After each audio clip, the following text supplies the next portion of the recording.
How to use Sora AI to create nature videos. So hello guys, in this quick tutorial video I will tell you how you guys can do that. So for that we will simply go to Google Chrome.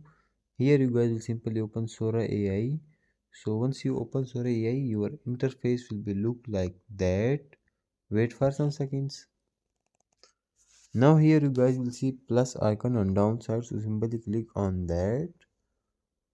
Once we click here, I will give my prompts related to nature video. So let's give our any random prompt. Like you guys can tell like a human to Sora AI that I want to create nature video. It need to be like that etc. So once you write your prompt, after that click on that right side arrow, and once we click here, our video generation will be started. And once it completes, you guys will see your videos here in drafts. So simply click on drafts and you guys can watch your videos and download it.